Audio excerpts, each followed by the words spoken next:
എത്രയൊക്കെ ഗുണമുണ്ടെന്ന് പറഞ്ഞാലും ചില കാര്യങ്ങളൊക്കെ കഴിക്കാൻ നമുക്ക് ഭയങ്കര മടിയായിരിക്കും. അതിപ്പം കുട്ടികളെയും പറഞ്ഞിട്ട് കുറ്റം പറഞ്ഞിട്ട് കാര്യമില്ല, നമ്മൾ മുതിർന്നവരും അതുപോലെ തന്നെയാണ്. എന്നാൽ ഈ ഒരു വെണ്ടയ്ക്ക ഉണ്ടല്ലോ, വെണ്ടയ്ക്ക ചിലപ്പോൾ അതിൻ്റെ ഒരു വഴുവഴുപ്പ് കാരണമായിരിക്കും മിക്കവാറും ഉള്ളവർക്കൊന്നും ആ ഒരു മെഴുക്കുവരട്ടി ഇഷ്ടമല്ലാത്തത്. എന്നാൽ ഇന്ന് വെണ്ടയ്ക്ക നല്ല എന്താ പറയുക, ഒറ്റയ്ക്കൊറ്റയ്ക്ക് ഇതുപോലേക്ക് കിടക്കുന്ന രീതിയിലുള്ള ഒരു മെഴുക്കുവരട്ടിയാണ് ഇന്ന് ഉണ്ടാക്കിയിരിക്കുന്നത്. അടിപൊളി ടേസ്റ്റാണ്. ഈ ഒരു രീതിയിൽ വെണ്ടയ്ക്ക മെഴുക്കുവരട്ടി ഉണ്ടാക്കി കൊടുത്തു കഴിഞ്ഞാൽ കുട്ടികൾ ഉൾപ്പെടെ എല്ലാവരും രുചിയോടെ കഴിച്ചോളും. അപ്പം നമുക്ക് ഈ ഒരു റെസിപ്പി എങ്ങനെയാണ് ഉണ്ടാക്കുന്നതെന്ന് നോക്കിയിട്ട് വരാം.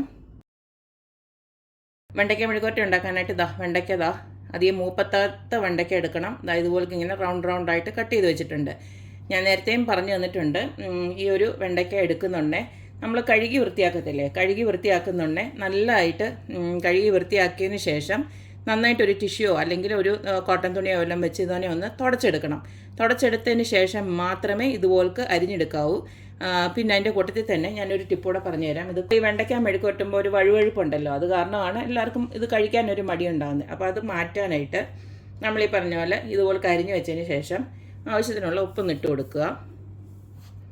അപ്പോൾ ഞാനൊരു 1/2 ടീസ്പൂണോളം ഉപ്പിട്ട് കൊടുത്തിട്ടുണ്ട്. അടുത്തത് ഞാനിതിലേക്ക് കുറച്ച് മഞ്ഞൾപ്പൊടിയോടെ ഇട്ട് കൊടുക്കുന്നുണ്ട്. ഒരു 1/4 ടീസ്പൂൺ മതി. ഇനിയും ഇതിലേക്ക് ഞാൻ ഒരു നാരങ്ങയുടെ നീരോടെ ഒഴിച്ചിട്ട് ഇതിനെ ഒന്ന് ഇളക്കി വെക്കും. അങ്ങനെ ഇളക്കി വെച്ചതിന് ശേഷം നമ്മൾ ഇതുപോലത്തെ വെണ്ടയ്ക്ക മെഴുക്കുവരട്ടി ഉണ്ടാക്കി കഴിഞ്ഞാൽ ആ ഒരു വഴുവഴുപ്പ് ഇല്ലാതെ വരും. നേരത്തെ ഞാനിതുപോലത്തെ വെണ്ടയ്ക്ക എടുത്തപ്പോൾ ഞാൻ പറഞ്ഞിട്ടുണ്ട്. ആ സെയിം പ്രൊസീജർ. ഇപ്പം നിങ്ങൾക്ക് നാരങ്ങ നീരില്ലെങ്കിൽ കുറച്ച് വിനാഗിരി ഒഴിച്ചു കൊടുത്താലും മതി. ഇതിനെ ഇവിടെ ഇരിക്കട്ടെ. അടുത്തതിലേക്ക് ഞാനൊരു 3 സവാള ഇതുപോലൊക്കെ ഈ ഒരു രീതിയിൽ അരിഞ്ഞെടുത്തിട്ടുണ്ട്. ഇച്ചിരി കട്ടിക്ക് തന്നെയാണ് അരിഞ്ഞ് വെച്ചിരിക്കുന്നത്. ഇതുപോലെ തന്നെ കട്ടിക്ക് അരിഞ്ഞിട്ടുണ്ട്.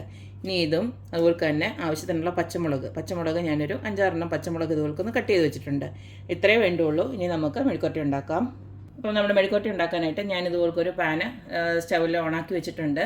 അതിലേക്ക് ഞാൻ കുറച്ച് വെളിച്ചെണ്ണയാണ് ഒഴിച്ചു കൊടുത്തിരിക്കുന്നത്. നിങ്ങൾക്ക് ഇഷ്ടമുള്ള എണ്ണ എടുക്കാം, കുഴപ്പമൊന്നുമില്ല. ഇനി ഇതിലേക്ക് ഈ ഒരു വെണ്ടയ്ക്ക അങ്ങോട്ട് ഇട്ട് കൊടുക്കാം. ഈ ഒരു വെണ്ടയ്ക്ക നമ്മൾ ഹൈ ഫ്ലെയിമിൽ ഒരു 5 മിനിറ്റ് ഇങ്ങനെ ഒന്ന് കിടന്നോട്ടെ, ഒന്ന് ഇളക്കി കൊടുക്കണം ഇടയ്ക്കൊന്ന്. അതിനുശേഷം നമുക്ക് ബാക്കി ഉള്ളിയൊക്കെ ഒന്ന് ഇട്ട് കൊടുക്കാം. ഞാനിപ്പോൾ ഒരു 5 മിനിറ്റ് ഇതുപോലൊക്കെ ഹൈ ഫ്ലെയിമിൽ വെച്ചിട്ട് ഇതുപോലൊക്കെ നമ്മുടെ വെണ്ടയ്ക്ക ഒന്ന് ചെറുതായിട്ടൊന്ന് വഴറ്റിയെടുത്തിട്ടുണ്ട്. ഇനി നമുക്ക് ഈ ഉള്ളിയും പച്ചമുളകൂടെ ഇതിനകത്തോട്ടിട്ട് കൊടുത്തിട്ട് ഇതൊന്ന് അടച്ച് വെച്ചിട്ട് അങ്ങ് വേവിക്കാം. അതിനുശേഷം തുറന്ന് വെച്ച് പിന്നെ ഒന്നുകൂടെ മൊരിച്ചെടുക്കണം.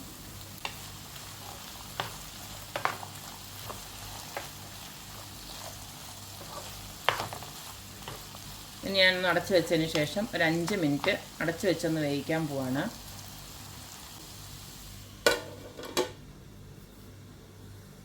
ഇപ്പോൾ ഞാനൊരു 5 മിനിറ്റ് ഇതുപോലൊക്കെ ഒന്ന് അടച്ച് വെച്ചു. അപ്പോൾ നമ്മുടെ ഉള്ളിയും ഇതെല്ലാം നന്നായിട്ട് വെന്ത് വരികയും ചെയ്തു. ഒട്ടും കുഴഞ്ഞു പോയിട്ടും ഇല്ല, കണ്ടില്ലേ. ഇനി ഒന്ന് ചെറുതായിട്ട് നമുക്കൊന്നുകൂടെ ഒന്ന് മൂപ്പിച്ചെടുക്കണം. അതിപ്പോൾ ഇനിയും തുറന്ന് വെച്ചിട്ട് അങ്ങ് മൂപ്പിച്ചെടുത്ത് വെച്ചാൽ മതി.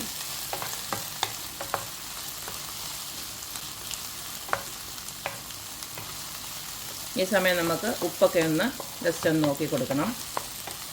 പിന്നെ ഇത്രയും കൂടെ എരിവ് വേണ്ടവർക്ക് ഇച്ചിരി ഒരു ചില്ലി ഫ്ലേക്സ് കൂടെ നമുക്കൊന്ന് ആഡ് ചെയ്ത് കൊടുക്കാം. ചില്ലി ഫ്ലേക്സൊക്കെ നമുക്ക് നമ്മുടെ ഇഷ്ടത്തിന് എത്രയാണോ എരിവ് വേണ്ടത് അതനുസരിച്ചിട്ട് ഇട്ട് കൊടുക്കുക. അതുപോലെ തന്നെ ഉപ്പിൻ്റെ അളവും ഒന്ന് നോക്കിയിട്ട് വേണമെന്ന് വെച്ച് കഴിഞ്ഞാൽ ഈ സമയം ഒന്ന് ഇട്ട് കൊടുക്കാം. ഇത്രയേ ഉള്ളൂ.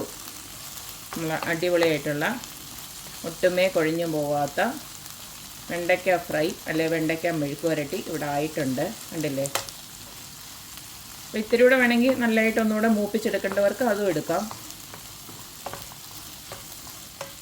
ഈ ഒരു പരുവത്തിൽ കഴിക്കാൻ ഇഷ്ടമുള്ളവർക്ക് ആ ഒരു പരുവത്തിലും എടുക്കാം. ചിലർക്ക് ഒത്തിരി അങ്ങ് മൂത്ത് പോകുന്ന ഇഷ്ടമല്ല. അപ്പോൾ എങ്ങനെയായാലും ഈ ഒരു രീതി കഴിച്ചാലും ഇച്ചിരി കൂടെ മൂപ്പിച്ച് കഴിച്ചാലും എല്ലാം ടേസ്റ്റ് തന്നെയാണ്. ഇത്രയേ ഉള്ളൂ. അപ്പം ഞാൻ ഈ ഒരു പരുവത്തിന് ഞാൻ സ്റ്റൗ ഓഫ് ചെയ്യുവാണ്. ഇത്രയും മതി. ഒരുപാട് കിടന്ന് മൂക്കണ്ടല്ലോ. ഈ ഒരു പരുവത്തിനാണെങ്കിലും ചോറിൻ്റെ കൂടെ ഒക്കെ ആണെങ്കിൽ നല്ല അടിപൊളി ഒരു കോമ്പിനേഷനായിരിക്കും ഈ ഒരു വെണ്ടയ്ക്ക ഫ്രൈ. ഇതിപ്പോൾ ഞാൻ ഇട്ട് കൊടുത്ത ഉപ്പൊക്കെ കറക്റ്റാണ്. പിന്നെ ഇത്തിരി കൂടെ ഉപ്പ് വേണ്ടവർക്ക് വേണമെങ്കിൽ കുറച്ചുകൂടി ഇട്ട് കൊടുക്കുക, അത്രയേ ഉള്ളൂ. അപ്പോൾ എല്ലാവരും ഇതുപോലെ ഒന്ന് ട്രൈ ചെയ്ത് നോക്കുക, അഭിപ്രായങ്ങൾ അറിയിക്കുക. അപ്പോൾ എപ്പോഴും പറയുന്ന പോലെ തന്നെ റെസിപ്പീസ് ഇഷ്ടമുള്ള എല്ലാവരും please like, share and subscribe. അപ്പോൾ ഇനി ഒരു അടിപൊളി വീഡിയോ ആയിട്ട് വരുന്നവരേക്കും ബായ്.